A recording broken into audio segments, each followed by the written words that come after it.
Hi, I'm Gail, and I'm Tim. And you are Chasing the Joneses. And today we are so excited because we get to do an interview with one of my, I won't say old friends, but one of my longtime friends, Lesley and Jerry Tubbs. We actually are co-military moms, and that's how we met almost a decade ago, right? Yeah. We were trying to figure out how long ago it's been. And we've been following each other since. And Long time. oh, we get to interview them because turns out they are now full-time RVers too. So we thought they had coached us a lot, and we thought they had a lot of information that they could give you as well. Definitely like to bring you some wisdom from people that have been full-timing longer than what we have, especially. Yeah. So anyway, welcome guys. We're glad you guys are with us on our page. Yay! So my first question is this: how do you stay married when backing up? I'm just kidding. Yeah, that is a good one though. I'm kidding. How long have you been full-time RVing? We started January of 2019. January 2019. Right. Okay. All right. Great. Okay. So just over Almost 2 years. Almost 2 years. Wow. Okay. Great. Well, that's good. Well, what was the decision that took you guys and made you guys go full-time? We wanted to retire. You wanted to retire. Basically. Basically. Well, Jerry wanted to do it for years though, and I lived in the house my grandpa and dad built, their first house they built. And so I was clinging to a material object. Yeah. And we did want to retire, and I had cleaning service for 26 years, and I was just tired of cleaning. And the only way we could retire was to get rid of the house. And God was just like, why are you hanging on to this house? It's a material thing. Yeah, When you go to heaven and you leave that house to your kids, they're probably going to have it knocked down anyway. That's true. That's a good point. That's a good point. Yeah. Right. That's good wisdom. And you know, that's the truth, that most people who struggle between going full-time or not always struggle with having to get rid of everything. Right. And I mean, my dad, his very last words were, don't wait to go live your life. Go live your life now. Go live your life now. That's words of advice right there. Right. Don't wait to live your life, but go live your life now. And that's really good. Yeah. So us also, we had material things, and we had to decide that was enough. Right. To get on that road as well. So let me ask you this question, because this is a question that always pops up. What do your children or your family think about you guys being full-time and traveling around? Well, there's 5. So there's 5 different opinions. Oh, good point. Okay. Jesse was always for it, and our mail goes to Jesse's house. Okay. And Jesse keeps in very much contact. Usually when we get back from winterization, the first thing we ask is, when are you coming by? I'm not sure if it's because he misses me or he's tired of the mail. The mail thing, yeah. You know, Sarah was for it, but she was like, are you sure this is your idea and not just Sherry's? Yes. Okay. And Josh is in Iowa, and he was just like, whatever you want. And Chris, who has Jackson and Kayla, was kind of like, they're gonna miss you.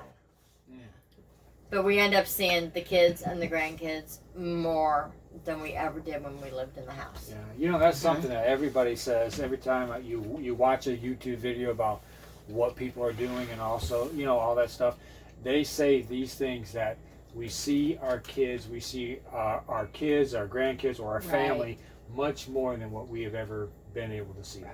Because you've been so busy taking care of the house and working and all that kind of stuff. Yeah, absolutely. All right, so tell us about this rig you got here.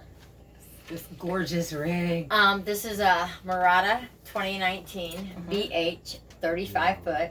I know, right? I know all the specs. I know the specs for when I make the reservations. Yeah. It's got to be, And her name is?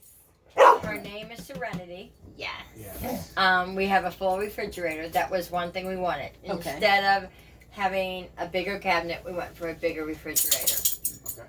The Murata does have storage behind the TVs, not that one, but behind the TVs. Yeah. So it's got storage where you wouldn't expect storage. Right. It has a double bed that will come down over the captain chairs. That was a biggie. the time that we were looking, No. Magic, stop. The time that we were looking, Kayla was allergic to dogs. So if she spent the night, we needed a place where we didn't have to scrub it before. And Right. Magic's never been up there. Okay. And it's kind of sealed. Yeah. And so that was a deciding factor. A bunkhouse was a deciding factor. A bath and a half was nice because our house didn't even have that. That's Right. Nice, yeah. Half and a half is always nice. Yeah. Right. Add that to our next list. And so, yeah. So, Linoleum floors was a good thing. I personally don't care. I cleaned for 26 years. I'm anal. If there's something on the floor, I can just wipe it up. Right, as opposed to a vacuum, yeah. or stay on the carpet or something. Anything else about the rig? It's got backup cameras, and even if you put the Side cameras. Yeah. Yes, Side you have camera. side backup cameras, which Right, are pretty yeah. cool. So this is what year is this again? 2019. 2019. So it's a pretty new. It's pretty- We got it. We sold the house, and we got it right at the time we sold the house to move out. We had to pack everything in it because we actually had it built and right. had it ordered. And so when it was finished, we started loading it up, took it to the house, packed up, and headed for Texas. Yeah. Well, when we packed up, we had everything we thought we needed, and we started unpacking. We're like, don't need this, don't need that, don't need this. We got to Texas and really put things where they belonged, and still had 2 more trash bags of things we didn't need. Right. And it's been 2 years, and we haven't needed those things. Right. We haven't said, "Oh, I wish we would have kept that." Yeah. We haven't. So That's Cool. That's cool because you got to go through it every once in a while to make sure because you get stuff and then you got to get rid of stuff and all that Right. stuff. So good. Also, what kind of modifications did you do to this rig? Well, we did all kinds of different things, put on the walls and just things like, mainly that's about what we did. I know yeah, one it's big machine. modification you did. Yeah. we took out the bunkhouse, and Right. the beds are actually, the beds were packed up as soon as we got it, an embroidery studio put in, and we kept everything in the condition it's in. It's in the attic, and again, Jesse's And house. good old Jesse's Jesse, house. We love you, Jesse. We do. And we have the embroidery studio, and I make hats, and in fact, I made something for Gail and Tim today. Yeah, that's right. I made Yeah. this flag, Yeah. That is so awesome. and I make these things. I sell them on the road, but I also I also do ship them, and I mainly. I make a lot of things, but I make towels. Yeah, like I have some of your towels. Hot pads. Now, what I love is you can do a class A. You have a little. Remember our she shed that Vintage. looks like the Yeah. little she shed or a We've got the fifth the wheel. fifth wheel that cracks me up. Yeah.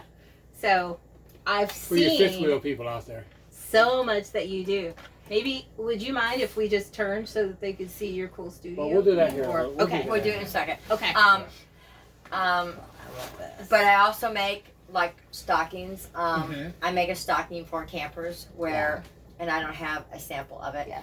But each section has something else applique, and there's the middle section is a camper.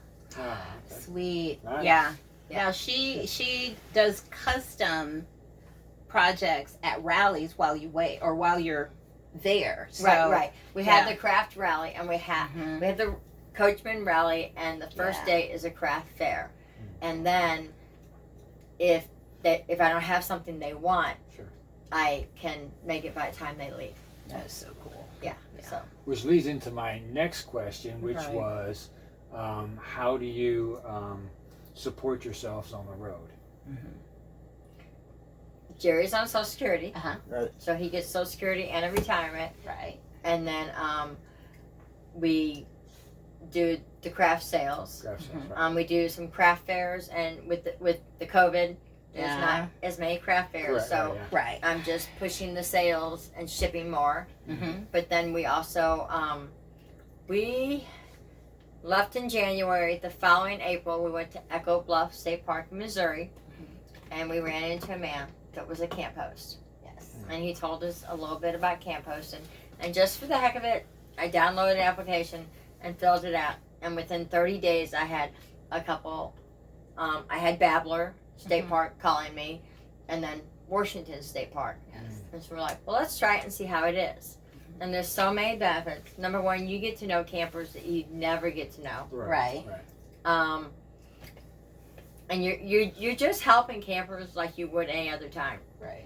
Except they need firewood. You actually go and get it and bring it to them. Sure.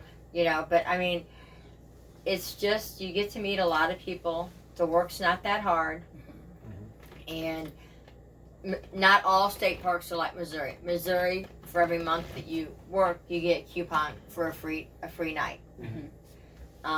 Texas, you don't get that. Yeah. Right. But how much do you pay then when you're a camp host? We don't pay anything. So you get to stay there for free. We stay there free. Sweet. Most of the parks, you also get to do your laundry for free. It's not full time. You're not working. I mean, you're working probably 24 hours a week. Okay. Sometimes it's 24 per couple. Sometimes it's 24. Okay. And there's actually millions of people that are actually full timers, Oh yeah. and they have some of them. They work different. They do it different ways. Like they have Amazon work camp. Yes. Where Yes. and Amazon, they pay you, and then they also supply your spot to camp at, and while you're working for Amazon, so they That's have just that's amazing. available. Yeah. Camp hosting, there's thousands and thousands of state parks all around the country that you can camp host at. Sure. Right. And So- some private campgrounds too, like in Missouri, Pin Oaks, which is near Robertsville. Okay. They do camp hosting. Some of the private ones pay. I prefer not to get paid just because I've heard rumors, and I don't know this, but I've heard people say that I got paid, but they didn't do the taxes right. Right. And that would be a nightmare. And that's a disaster. Well, you know, and I I think would rather about- just stay for free yes. and volunteer. Absolutely. That's what I'm saying. You think about that, and it's a free stay when it's probably like here is what. This site's $30 a night. $30 a night, Yeah. and so and you're staying here you've stayed So here that's for like how long? We're staying $900. for 2 months. For 2 months. So that 2 $1,800. months. I mean, that's a lot I of just money did that that in you're my head. saving just by Yes. doing work Yeah. camping, and so Right. that's always a great opportunity for people who. And you also get trained. I mean, I didn't know how to drive a mule before. Okay. I know how to drive a mule. When we were in Texas, we used a gas-powered wood splitter. Wow. And you had to put all this safety equipment on. Yeah. I mean, I was like, yes, I want to split the wood. I would totally be splitting wood. Yes. Yeah, you know. Right. So, Absolutely. good experiences. In Texas, they had a naturalist that had a bird watching class, and so we took on our day off. We took the class. Yes. We got they gave you the binoculars, and they showed you where the birds were. So you learn a lot of stuff when you're in the state parks too. Right. And it doesn't consume all your time. So It most doesn't. of the time you're spending about 4 hours camp hosting during your shift, Right. and you have the rest of the day to do what you do. Right, and normally you don't start early, which as a retiree, you know, Right. Yeah. I don't want to start before 10. Right. And Exactly. normally our Exactly. starts are normally between 12 and 2. Okay. Okay. Well, Right. As yeah, people good. are checking in. Yeah. So today you worked from 10 to No, we went from 2 to 2 to 2 to 6. 2 to 6. Yeah. So that was a good shift. I mean, Yeah. and it's small in the afternoon, so Okay. which is really good. Well, that leads me to my next question. Because you have all this experience now, over 2 years, and it's going to be fantastic for what this question is going to be. What advice would you give someone who's thinking about going full time? That's a hard question because, first of all, you know, you have your good days, you have your bad days, you know, and I had a guy that wanted me to talk his wife into go full time. That's a dumb idea because you'll have nothing but problems if you both don't, you know, want to do it. So I respect that Jerry was ready before me, but he waited till I was ready. Yeah. If we would have gone before I was ready, I think it may have made some resentment, Of especially course, since yes. I was having to sell a house. Right. That was a family house. Right. You know, Yeah. so he was really patient, and he's like, "This is what I want to do," and it was, I bet, 4 or 5 years later that I was like, "Yeah, I'm ready." Yeah. So the best advice would be to make sure that your wife or your husband you're is both on on board. Yeah. Because Definitely. certainly when Absolutely. she started thinking about it, I was nowhere near on board. I'm When telling we you. started ours. He's my So, FO. it certainly was not, and so we went through a lot of discussion and a lot Right. of things. It wasn't until we made our decision what we had to do. So it's really good. So what is something that you had to consider from moving from doing it part time, because we know that you guys were out there doing it part time, to going full time? Was there something What that was was there? different that like you didn't expect to be different once you were on the road full time? I'm sure it was totally different, but it's just the idea of the fact that you meet a lot of people, you enjoy nature, and it's just you get to have your campfires in the mornings and campfires in the Yes. evenings. And One thing my kids asked me that I would do is learn how it's set up, learn the water, the sewer, Sure. the electric, leveling it, sliding out, and driving it. So, God forbid, not even death, but Jerry got hurt and couldn't drive, that he could lay back here Right. and I could drive us back to Right. St. Louis. Mhm. You know, you want to be able to get back where you need to get. Sure. I mean, I think everyone that goes full time, I think each person should know how to drive it. Oh yeah. Good. Maybe not back it up, because you can always find someone to help you back it up to, Sure. to get you out. Right. But at least to get to the be able to drive it to a highway, home, Right. and get back to a parking spot. It's always important to be able to learn how to do those things, and so for both people to be able to learn. And how I to didn't think drive, I'd be able so, to, but Yeah. he's been a But you very good did. teacher. Nice. He's been a Very very good. good teacher. Very good. He probably white knuckled it, but he's a good teacher. He's got a good I know all about white knuckling it. And so, absolutely. Well, listen. I mean, you guys got a great rig, and you guys got a great story, and so right now we want to show them your system that you have back here. Yeah. This That's our is thing. This is the embroidery machine. This is where I store most of my stuff. I have 3 totes of just threads. I mean, fabrics here. I mean, you can do this. Yeah. So this is where the bunkhouse And was. this was one of the stipulations. I mean, when I first came in and said, "Okay, we can do it," and I had just seen someone who had just brought in the same machine in an RV. And so I walked in and I said, "You can do it if we can take the baby. If we can take Isabella." That's her name. Is that her name? Her Okay. name is Isabella. If we can take Isabella, then we can go. Yeah, it's a All great right. machine too. I mean, if you And it look was right God's there, plan, because literally we said we could go. 24 hours later, we got a card in the mail saying, "I'll buy your house." Wow. 48 hours later, we took the offer, but we said we were going camping. He said, "No, I want you signing these papers before you leave." Wow. wow. And That's it was really a better cool. offer than we thought we'd ever get. Mm. And so so this is the bunkhouse that they took out the bunks and put this system in here so she can do her embroidering business on the side. So what a great opportunity. We're going to put a link below to be able so that you can contact them and to see if you need any type of embroidering done. And so that's All the that end. you said, Adam. You said, "What did we do?" Okay, we took down the curtains. Those curtains were okay. made, Right. That's what I was gonna and we There. So, there. So you took down the curtains? right. We go Okay. down, Mm-hmm. and we added the puppy. Oh, yes. There's magic. You can just see your touches everywhere. Different things that you've embroidered. So, that's so cool. And I enjoy what I do, Mm-hmm. but I want it to look like a home. And it does. It most definitely does. Okay. All right. It has been so exciting being with you guys. I haven't seen you guys in so long. All right. Well, that's it for this interview. And I'm Tim. I'm Gail. And we will see you Down the road. Take care.